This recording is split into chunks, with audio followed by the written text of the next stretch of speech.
He married me for my inheritance, but forgot to read the final clause in the will. Please stay with me as I tell my story. And please, do not forget to support our channel by subscribing to our channel, liking our videos, and sharing your loved one. Your support means the world to us.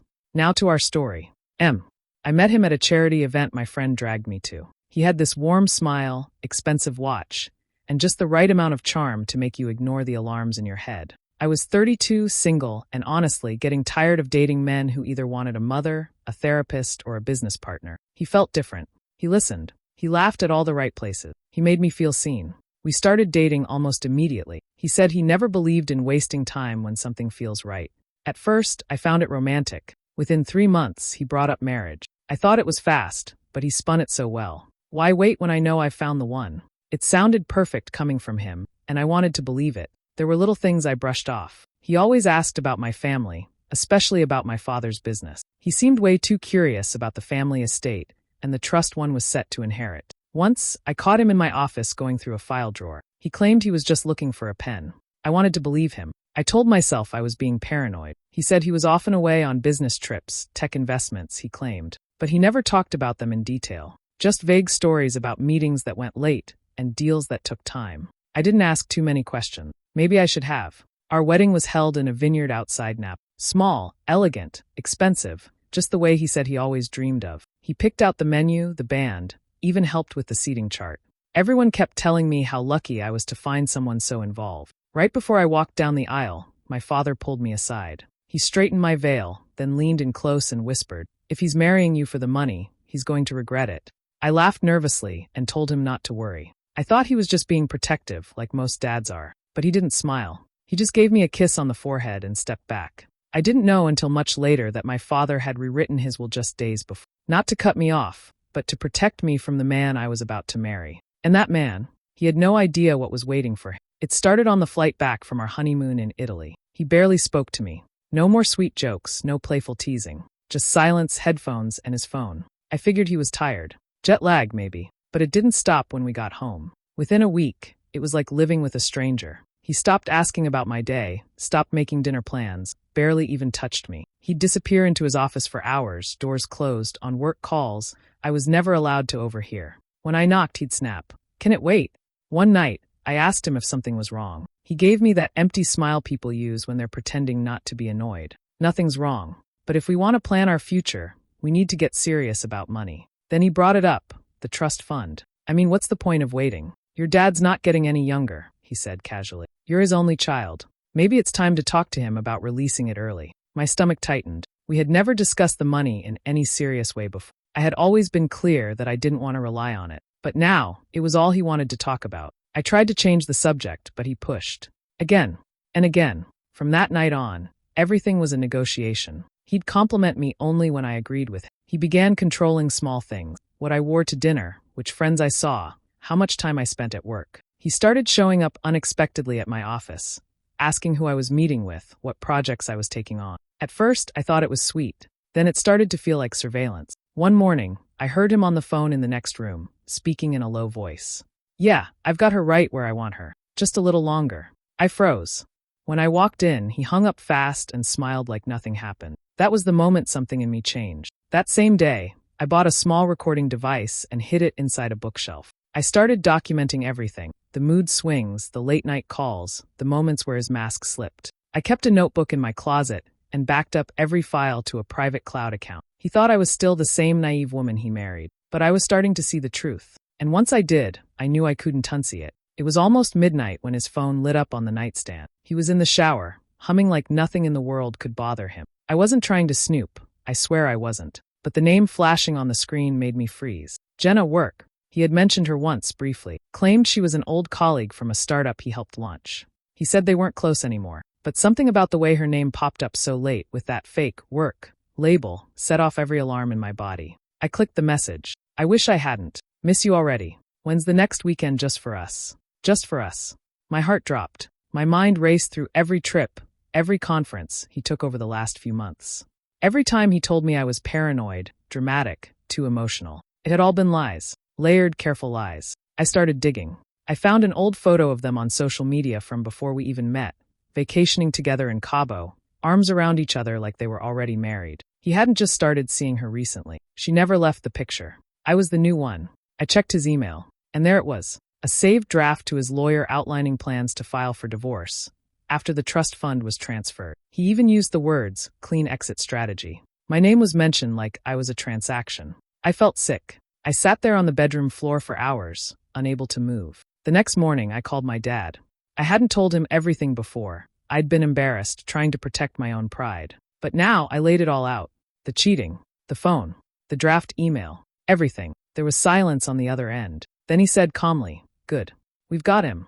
I didn't understand what he meant until later. He already had his suspicions, and more importantly, he had already rewritten the will. Over the next few days, we planned. I kept pretending like everything was fine. I smiled at dinner, sent him flirty texts, even agreed to one of his couple's getaway weekends, just to keep the act alive. But behind the scenes, I forwarded everything I found to my dad's lawyer. I gave them recordings, messages, screenshots. Every lie he thought he'd gotten away with, I turned it into ammunition. He thought he was playing me. He didn't know I had already flipped the board.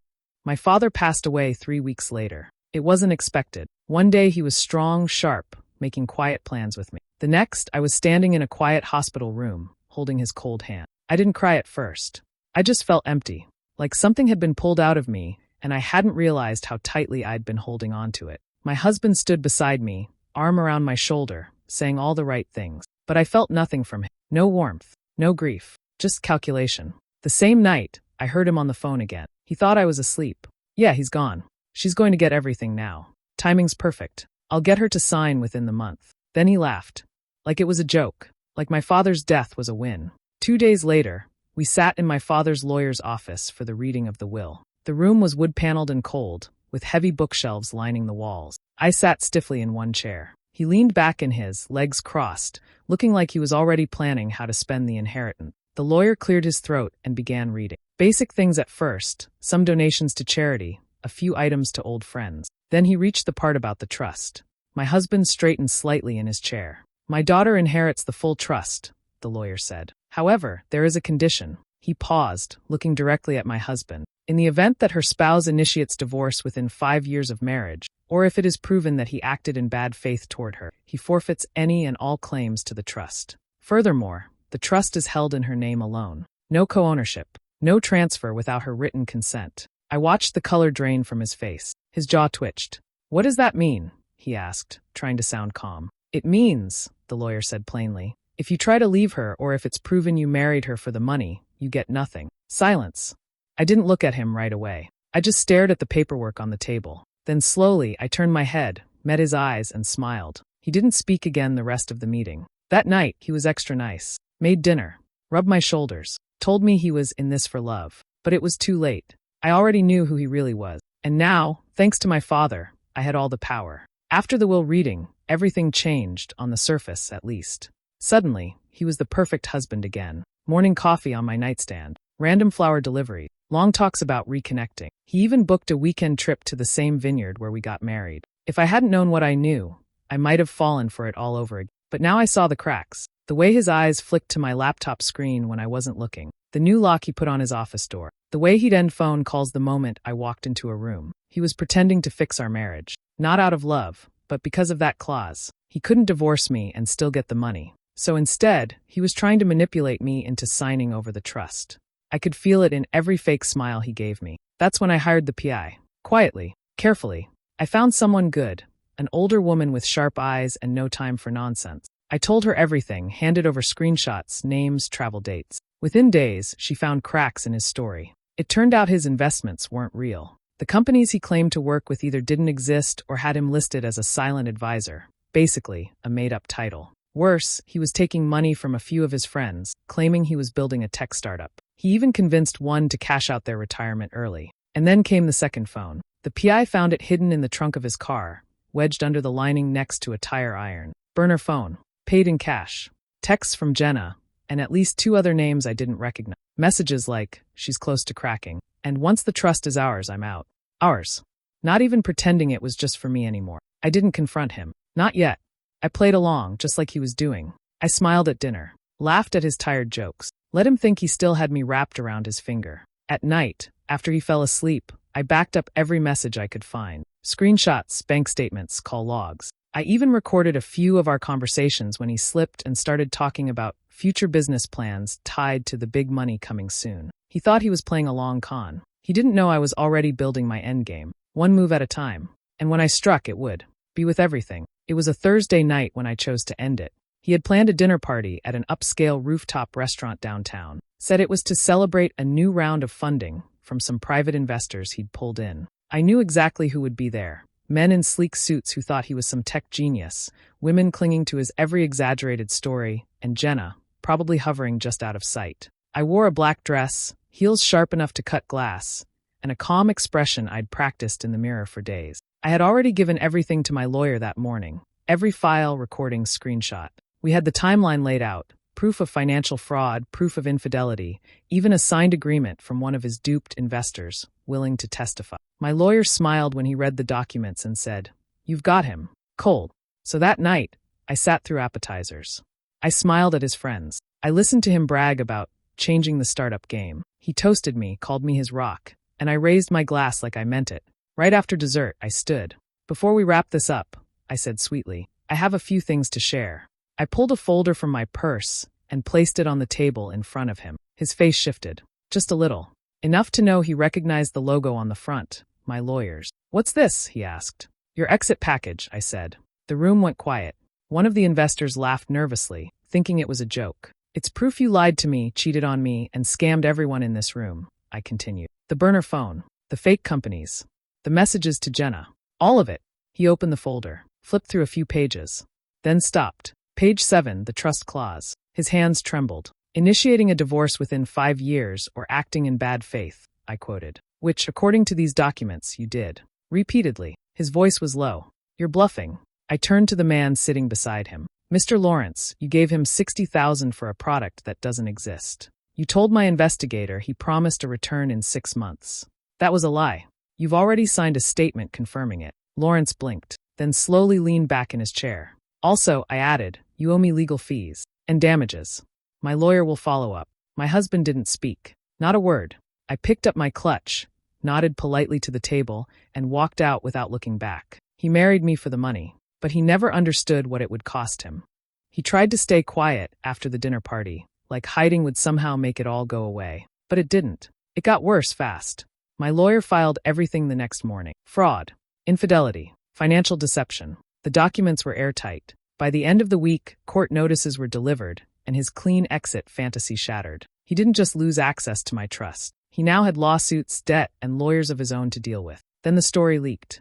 One of the investors he scammed forwarded the documents to a reporter he knew. A week later, there it was, fake tech founder exposed in divorce scandal, plastered across a popular finance blog. Photos of him smiling at tech conferences. Quotes he'd given to magazines about building honest businesses. All of it now dragged through the mud. People who once praised him now called him a fraud. It turned out, nearly everything he owned was either rented, borrowed, or funded by other people's money. The office space he bragged about? Just a shared WeWork desk. The sports car he drove? Leased under a fake LLC. The startups he name-dropped? None of them had real websites, real products, or real employees. The woman he was cheating with, Jenna, disappeared almost immediately. She stopped answering his calls, deleted their pictures, and even blocked him on social media. Once the money vanished, so did she. I got a text from him a few days later. Just one line. "You ruined everything." I didn't reply. Soon after, he got a letter from the IRS. Apparently, someone had submitted an anonymous tip.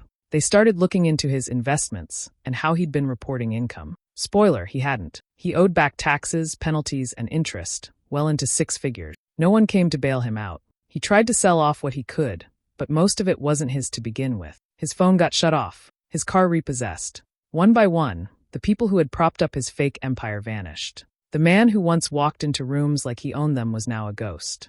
No job, no house, no friends, just lawsuits and a name people were starting to recognize for all the wrong reasons. It didn't bring me joy, but it did bring closure. He didn't just lose me. He lost the image of the man he pretended to be. And this time, there was no one left to believe the lie. After everything settled, I didn't throw a party. I didn't post anything online. I didn't gloat or tell people, "I told you so." I just moved on. Quietly, I moved out of the house we shared and bought my own place.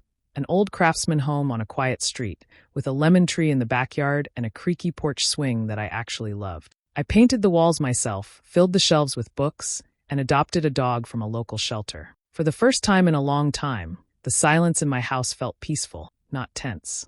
I didn't touch most of the trust money, but I did make one big decision. I donated a chunk of it to 3 local women's shelters. Quiet donations, no headline. I sat down with the directors, listened to what they needed, and helped fund counseling programs, legal aid, and transitional housing. I told them I didn't want my name on anything. I just wanted other women who felt trapped, who were being lied to or used, to have options. People asked me if I was going to start dating again. I wasn't. Not right away.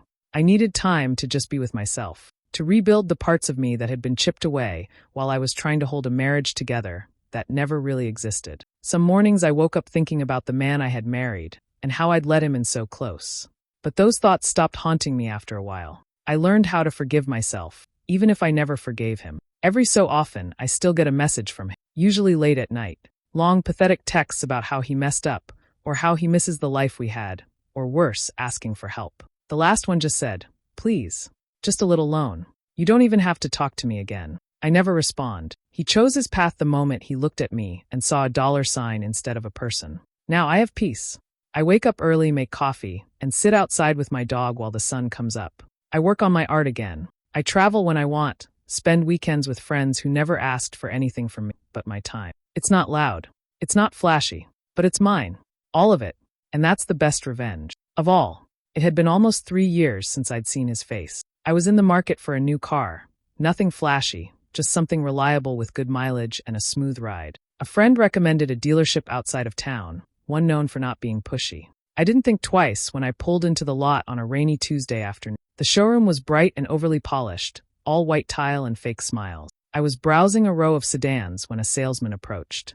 "Looking for something sleek but dependable?" he asked, all charm and practiced confidence. I turned. It was him. He'd changed his hair, shorter, darker. He'd lost weight. He wore a cheap suit that didn't quite fit and a name tag that read Mark. His smile froze when he saw me. You could almost hear the gears locking in his brain. I smiled like I didn't recognize him. "Hi, Mark. I'm looking for something nice, top of the line. Care to help me?" His eyes darted around. Maybe to check if anyone else recognized. Maybe to look for an exit. But he nodded and cleared his throat. "Of course. Right this way." He showed me a newer luxury model, clearly nervous. His usual lines were stilted. He fumbled with the keys, dropped a brochure. I took my time, asking detailed questions. I wanted him to sweat. And he did. We took the car for a test drive. I let him talk through the features, keeping his voice steady like he was in control. But his hands gripped the edge of his seat the entire time. After we pulled back into the lot, I turned off the engine and looked right at him. "You know," I said calmly, "you really should have read the fine print." He froze. His lips parted like he might say something, but nothing came out. Not a word. Just a stunned silence that hung in the air between us. I smiled, handed him the keys, and stepped out of the car without looking back. The rain had stopped. The sun was cutting through the clouds like it had waited for this exact moment. I walked to my car, my real car, parked just across the lot. As I pulled away, I glanced in the rearview mirror. He was still standing there, holding the keys, pale and shaking. That was the last time I saw him. No screaming. No insults. No drama. Just the moment he realized I hadn't just survived him, I'd won. A few weeks after I saw him at the dealership, I got a call from my father's lawyer. He said there was one last thing, something my dad had left behind that he'd been instructed to give me only when everything was truly finished. It was a letter. The envelope was thick, hand-addressed in my dad's careful writing. I sat alone in my kitchen, my dog curled at my feet, and opened it slowly, like I was holding something fragile. "My girl, if you're reading this, then I know everything I feared came true. And I'm sorry. I wish I'd been wrong about him. I really do. But I also knew you, strong, stubborn, sharp, and I trusted you'd find your way through. There's a reason I rewrote the will. It wasn't just about the money. It was a test. If he really loved you, he wouldn't need the money. He wouldn't ask, push, or scheme. He would have stayed because of who you are, not what you have. But if he didn't, I knew he'd destroy himself trying to take it. I didn't want you to go through pain to learn that, but I also knew you needed to see the truth for yourself. Not because I said it, but because he showed it. You've always been capable of so much more than you realize. You love deeply, and that's your greatest strength and your biggest risk. You give too much of yourself sometimes. I hoped this letter would find you at the other side of the storm, not still in it. If it did, then I know you came out stronger, wiser, still standing. And maybe now you'll finally believe me when I say, you are enough, all on your own. This wasn't just an inheritance. It was my way of protecting you one last time. Because even after I'm gone, I want you safe, smart, and free. Live well. Love again if you choose to. Or don't. But never, ever let someone else decide your worth again. Dad. I read it twice. Then once more. And then I cried. Not because I was sad, but because I felt seen. He had known.